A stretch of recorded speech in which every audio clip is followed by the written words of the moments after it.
Canadians would be hard-pressed to think of two more consequential freedoms in their day-to-day lives than freedom of speech, which no longer exists in Canada, and the right to freely transact, to spend your own money where, how, and when you choose. As Canada's censorship minister Juan Pablo Rodriguez works with Justin Trudeau to strip away that freedom of speech, Chrystia Freeland, that great beacon of financial liberty. So you're confirming that accounts have been frozen, both personal and corporate. So you're confirming that accounts have been frozen, both personal and corporate. Is working hand in glove with Canada's central bank to hammer home the final nail in the coffin of Canadian freedom: the introduction of a central bank digital currency. There is no reason to mince words. The introduction of a CBDC would mean the end of financial freedom in Canada. Complete and total digital control over your money, not in the hands of a private bank like it is now, but completely in the hands of the Canadian state. Now, those on the left will tell you not to be conspiratorial. You have nothing to fear. Nothing to fear? Try selling that to a bunch of Canadians who witnessed that same finance minister happily freeze the bank accounts of protesters who opposed the government.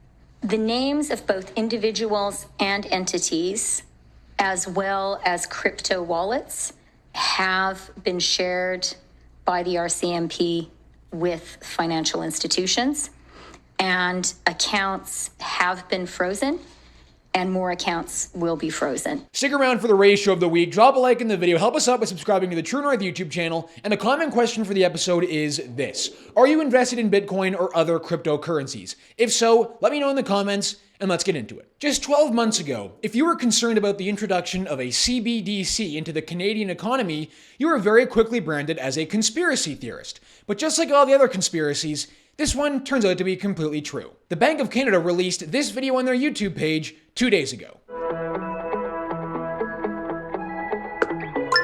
How Canadians pay for everyday things is changing. Some are using less cash in favor of other payment methods. To keep up with the changing ways that people pay, the Bank of Canada is exploring a digital Canadian dollar, also known as a central bank digital currency. In order to make it seem as though the bank has not developed this technology already and is not prepared to roll it out immediately, the bank has launched their public consultation phase to try and seek input from the Canadian people as to what they think about the introduction of a CBDC. And just by going off of Twitter results, I think it's safe to say that the Canadian people do not want a central bank digital currency under any circumstances. And frankly, why would they? Who wants to be a digital slave and subject to the whims of authoritarians forever? Step right up to the CBDC. It's your gateway to misery and coerced obedience. If not, take the above survey and tell the Bank of Canada where they can shove their digital Canadian dollar. Definitely not voting against a digital Canadian dollar. I'm not okay with surveillance and having my money canceled at the whim of the government. Also, not sure what the benefits are, given it still loses purchasing power. If you think the government freezing bank accounts was easy before, just wait if this hits. This public consultation is phony. You already know that few Canadians would willingly agree to a CBDC. You're using this survey to propagandize the public. Shame on you, Bank of Canada. This is how the Bank of Canada describes a CBDC. Simply put, a digital Canadian dollar would be a digital form of cash in your wallet. Like cash, it would buy the things you need, but the advantage is that you could also use it for online purchases and to transfer money between family and friends. A digital Canadian dollar would not replace cash. We will continue to supply banknotes as long as Canadians want to use them. We don't see a need for a digital dollar right now, but Canada may need one in the future, so we need to get ready. The central bank makes their case for a CBDC quite plainly for every Canadian to see. When cash is no longer accepted, they believe they need to be the ones to create a digital Canadian dollar, even though we already make do without using cash every single day for all of our purchases. We use our debit and credit cards, but for them, you see, that's not enough control. They need complete control. As the Bank of Canada on the survey page writes, people tend to use cash less often these days. Most payments are already digital, such as using debit or credit cards. If this trend continues, there may come a time when cash is not widely accepted in day-to-day transactions. That might be the tipping point when a digital dollar could be needed. They say they don't see a need to issue a digital dollar right now, but they also say in the same survey that they're getting ready in the case that Parliament and the Government of Canada asks them to issue one. Well, surprise, surprise, in Budget 2022, Justin Trudeau and Chrystia Freeland made explicit their intention to introduce a CBDC. In the last several months, for example, there have been a number of high-profile examples, both around the world and here in Canada, where digital assets and cryptocurrencies have been used to avoid global sanctions and fund illegal activities. Budget 2022 announces the government's intention to launch a financial sector legislative review focused on the digitalization of money and maintaining financial sector stability and security. The first phase of the review will be directed at digital currencies, including crypto and stablecoins.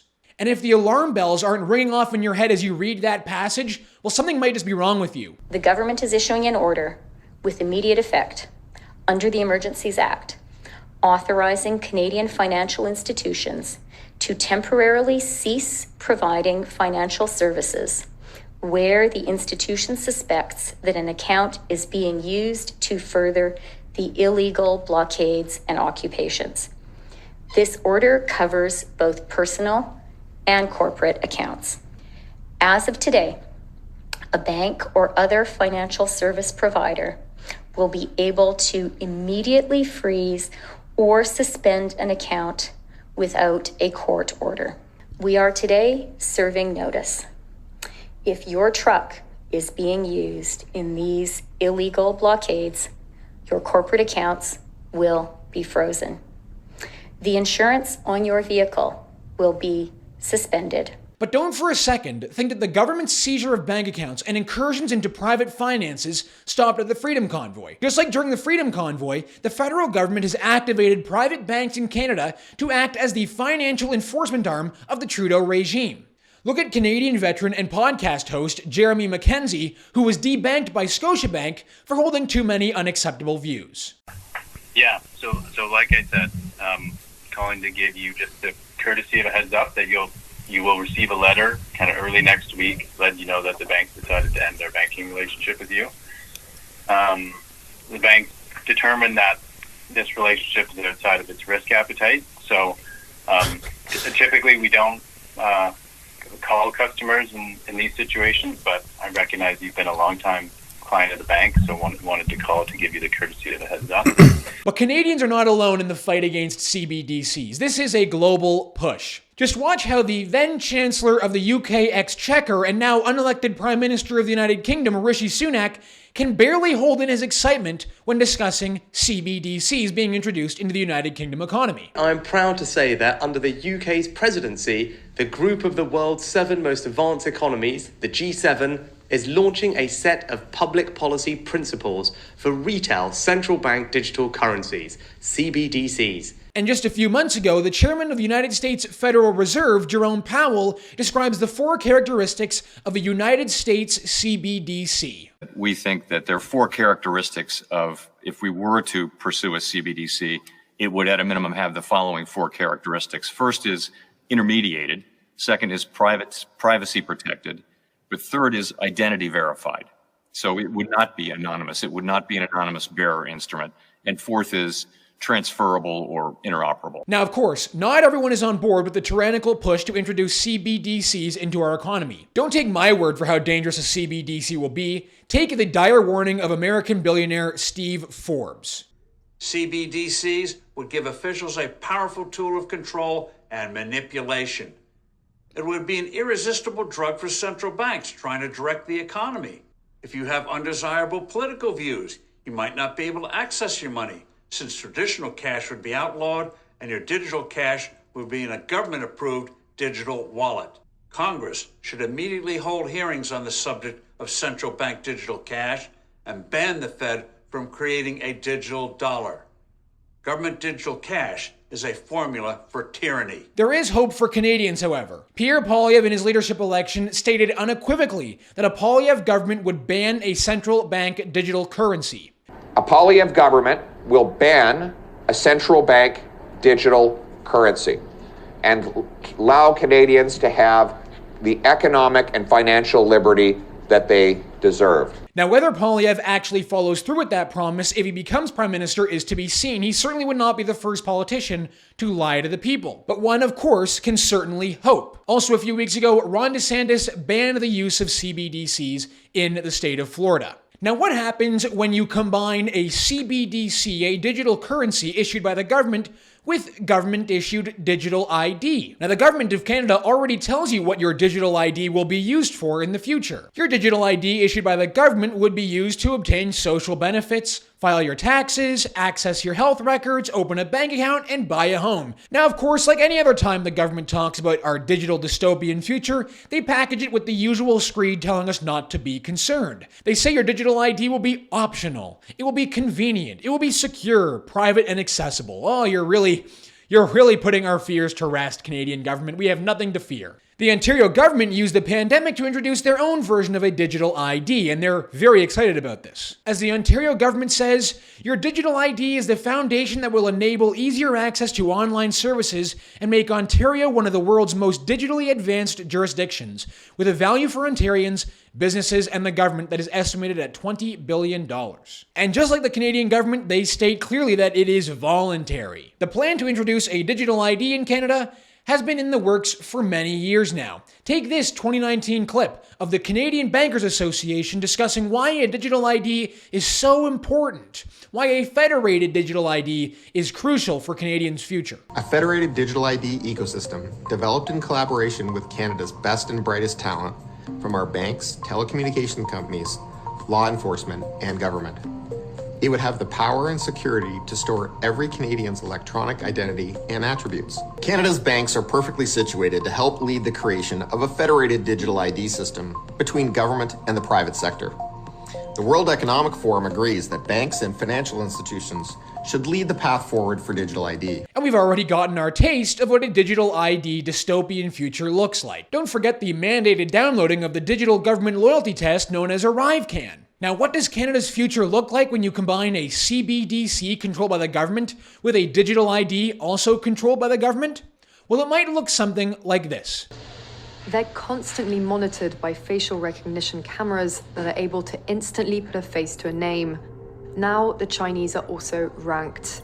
The cinema names and shames people considered untrustworthy, plastering their details, even their addresses, across big screens. God help us. Ratio of the week time. The post-national Marxists that staff the federal government have taken it upon themselves to once again redesign a key Canadian symbol. A cultural symbol that helps define what Canada is. After deciding that they had the moral authority to redesign the crown in Canada, replacing the cross and fleur-de-lis with a snowflake, the Canadian government has now decided to redesign the Canadian passport, remove Terry Fox, remove the Vimy Ridge Memorial, and remove the Fathers of Confederation, and replace them with some communistic corporate Memphis redesign, a disgusting slap in the face to all Canadians. Karina Gold, the Minister of Family and Social Services, was on hand to unveil the disgusting new redesign of the Canadian passport. Look at how happy she is to unveil this abomination. Our passport is recognized around the world, and the new design unveiled today reflects our country and our shared values. Service Canada stands ready to launch this new booklet this summer,